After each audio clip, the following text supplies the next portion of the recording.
Competitive exam में पूछे जाते हैं, उन सभी को हमने पॉइंट बनाकर कुछ इस तरीके से सजाया हुआ है ताकि आपको अच्छे से समझ में आ सके। तो राज्य सरकार को समझने से पहले हमको केंद्र सरकार को समझना होगा, क्योंकि केंद्र सरकार और राज्य सरकार की संरचना लगभग समान ही होती है। तो केंद्र सरकार में संसद की स्थापना होती है, मंत्रिपरिषद होती है, प्रधानमंत्री होते हैं, राष्ट्रपति होते हैं, लोकसभा, राज्यसभा, ये सभी मिलकर के केंद्र सरकार की रचना करते हैं। इसी प्रकार से राज्य सरकार में भी यही स्वरूप होता है। राज्य सरकार में संसद के स्थान पर विधानमंडल होता है, मंत्रिपरिषद यहाँ पर केंद्रीय मंत्रिपरिषद के स्थान पर यहाँ पर राज्य स्तर पर भी मंत्रिपरिषद होता है, और मंत्रिपरिषद के मुखिया केंद्र में प्रधानमंत्री होते हैं, यहाँ पर मंत्रिपरिषद के मुखिया राज्य में मुख्यमंत्री होते हैं।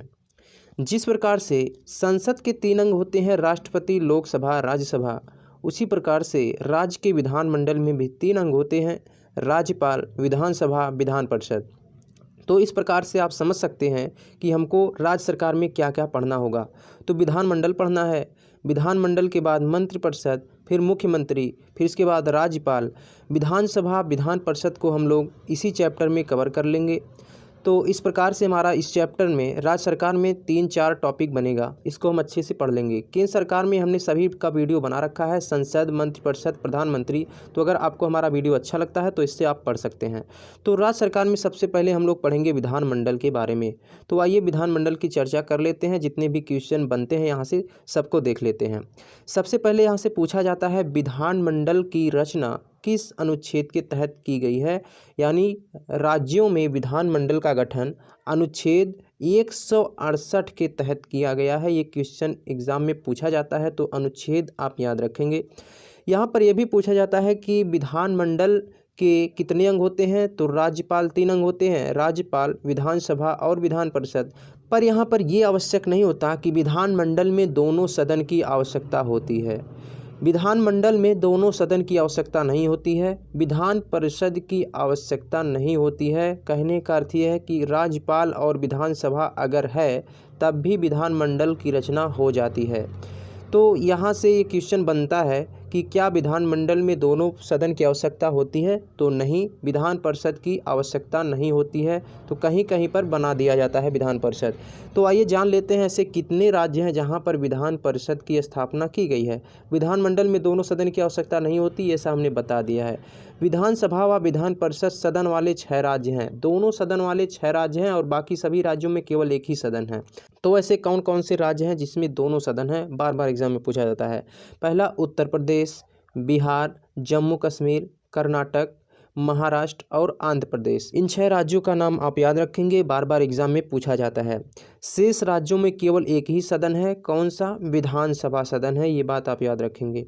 अब हम बात कर लेते हैं विधान परिषद की स्थापना किस अनुच्छेद के तहत की जाती है। तो विधान परिषद की स्थापना अनुच्छेद 169 के तहत की जाती है। किसको अधिकार है विधान परिषद की स्थापना का? तो अधिकार है संसद को। संसद बता सकती है, संसद को यह अधिकार है कि किसी राज्य में विधान परिषद होगा या नहीं होगा। ये क्वेश्चन बार बार पूछा जाता है, तो आप याद रखेंगे यहाँ से। विधानसभा पूछा जाता है, विधानसभा की स्थापना किस अनुच्छेद के तहत की गई है। तो विधानसभा का गठन अनुच्छेद 170 के तहत किया जाता है। सबसे इम्पोर्टेंट यहाँ पे विधानसभा होता है, तो विधानसभा को हम लोग सबसे पहले पढ़ लेते हैं। विधानसभा को निम्न सदन भी कहा जाता है, जनता का सदन भी कहा जाता है, प्रथम सदन, लोकप्रिय सदन, अस्थायी सदन, ये सब नाम होते हैं विधानसभा के। यहाँ से पूछा जाता है जनता का सदन क्यों कहा जाता है, अस्थायी सदन क्यों कहा जाता है। तो जनता का सदन इसलिए कहा जाता है क्योंकि विधानसभा सदस्यों का चुनाव जनता के द्वारा ही होता है, इसलिए इसे जनता का सदन कहा जाता है। और अस्थायी सदन क्यों कहा जाता है, क्योंकि विधानसभा का विघटन हर 5 वर्ष के बाद होता रहता है, इसीलिए विधानसभा को अस्थायी सदन भी कहा जाता है। तो आइए बात कर लेते हैं विधानसभा सदस्य बनने की क्या क्या योग्यताएं होती हैं और क्या इनका कार्यकाल होता है। यहाँ से जो भी क्वेश्चन बनता है विधानसभा से हम लोग पढ़ लेते हैं। तो सबसे पहले पढ़ लेते हैं विधानसभा बनने की योग्यताएं। सबसे पहली योग्यता होती है कि वह भारत का नागरिक होना चाहिए। कोई भी अगर सदस्य बनना चाहता है विधानसभा का, तो सबसे पहली योग्यता भारत का नागरिक होना चाहिए, सबके लिए कॉमन ही होता है। दूसरी योग्यता की आयु आपकी 25 वर्ष हो जानी चाहिए, तभी आप विधानसभा सदस्य बन सकते हैं। तो पूछा जाता है विधानसभा सदस्य बनने की न्यूनतम आयु कितनी होनी चाहिए, तो 25 वर्ष होनी चाहिए। और तीसरी योग्यता, विधानमंडल का सभी शर्त पूरा करना चाहिए, यानी विधानमंडल के जितने भी नियम होते हैं उन सभी शर्तों को वह पूरा करेगा, तभी वह विधानसभा सदस्य बनने के पात्र होगा। चौथी बात कि सरकारी लाभ के पद पर नहीं होना चाहिए, उसके पास कोई भी सरकारी नौकरी नहीं होना चाहिए, तभी वह विधानसभा सदस्य बन सकता है। और पांचवी योग्यता ये है कि पागल और दिवालिया नहीं होना चाहिए, वह उसका दिमागी संतुलन पूरी तरह ठीक होना चाहिए। अब सदस्यों का निर्वाचन होता कैसे है विधानसभा सदस्यों का, तो जनता के द्वारा होता है, मतदान प्रणाली के द्वारा होता है और प्रत्यक्ष रूप से होता है। तो पूछा जाता है कि विधानसभा सदस्यों का चुनाव प्रत्यक्ष रूप से होता है कि अप्रत्यक्ष रूप से, तो प्रत्यक्ष रूप से होता है, ये बात आप याद रखेंगे। कार्यकाल कितना होता है विधानसभा सदस्यों का, तो विधानसभा सदस्यों का कार्यकाल 5 वर्ष का होता है, ये बात आप याद रखेंगे। आप जानते होंगे कि जितने भी चुनाव के द्वारा सदस्य चुने जाते हैं उन सभी का कार्यकाल 5 वर्ष का ही होता है। तो अनुच्छेद 172 में वर्णन किया गया है कि कार्यकाल कितना होना चाहिए विधानसभा सदस्यों का, तो 5 वर्ष होना चाहिए। लेकिन राज्यपाल इसे पहले भी भंग कर सकता है, यानी 5 वर्ष से पहले भी इसको भंग कर सकते हैं। कौन? राज्यपाल कर सकते हैं। किसकी सलाह पर? तो मंत्रिमंडल की सलाह पर विधानसभा को भंग कर सकते हैं राज्यपाल। संकटकालीन घोषणा में 1 वर्ष और बढ़ाया जा सकता है, इनका कार्यकाल 1 वर्ष के लिए और बढ़ सकता है जब देश में संकटकालीन की घोषणा हो जाती है।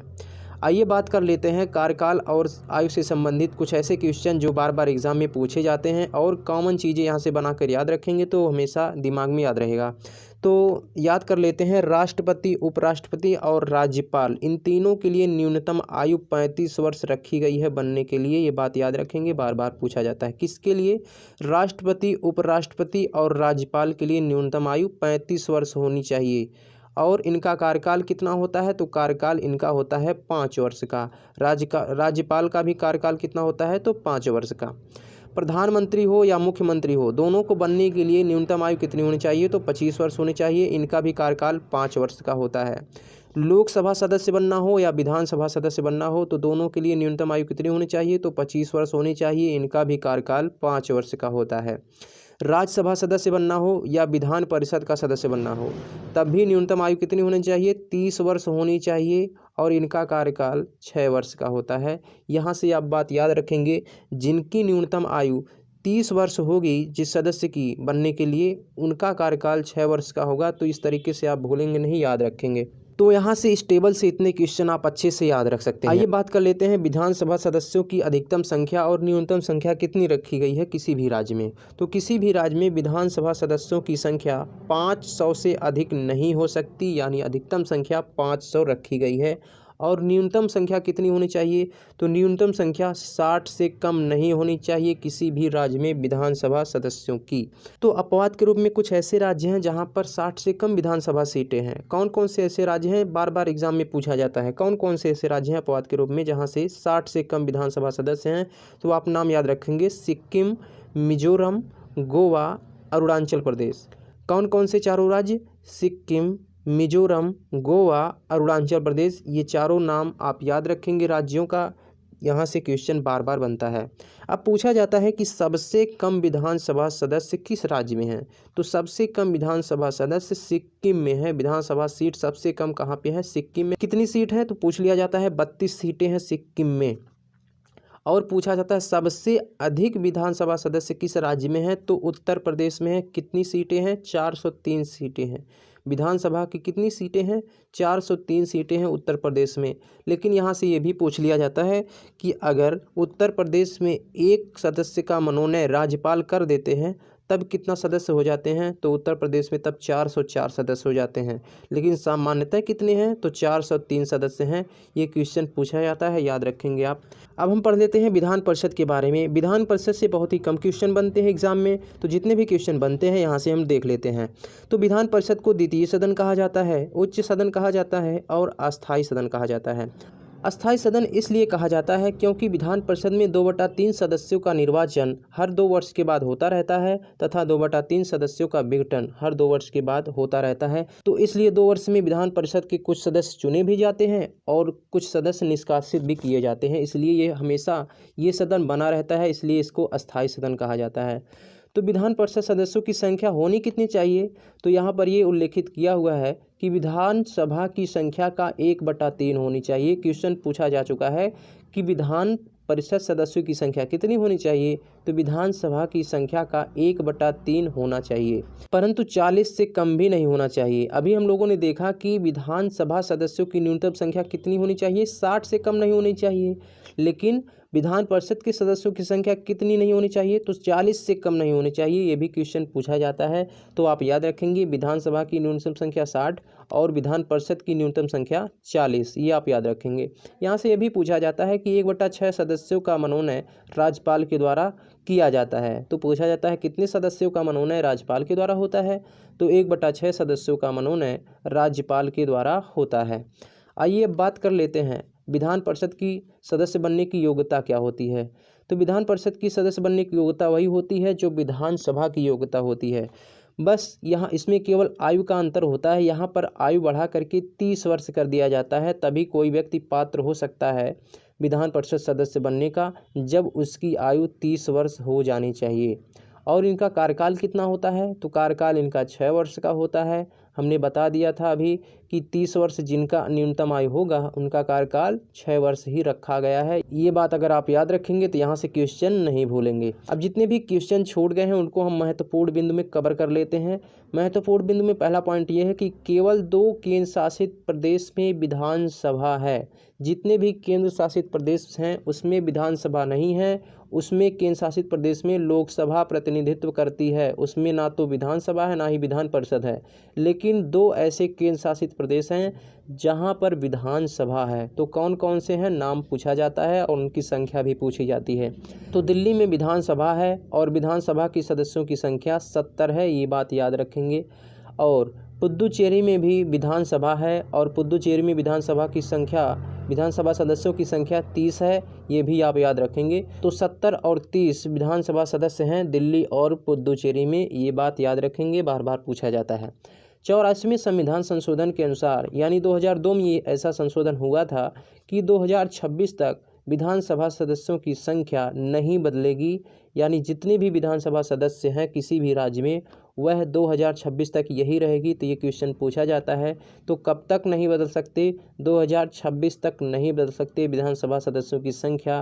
किस संशोधन के अनुसार, तो संविधान के 84वें संशोधन के अनुसार। कब हुआ था ये संशोधन, 2002 में। तो उम्मीद करते हैं वीडियो आपको अच्छा लगा होगा और इस वीडियो को देखने के बाद आप 99% क्वेश्चन सॉल्व कर पाएंगे इस चैप्टर से। तो मिलेंगे नेक्स्ट वीडियो में, तब तक के लिए जय हिंद, वंदे मातरम।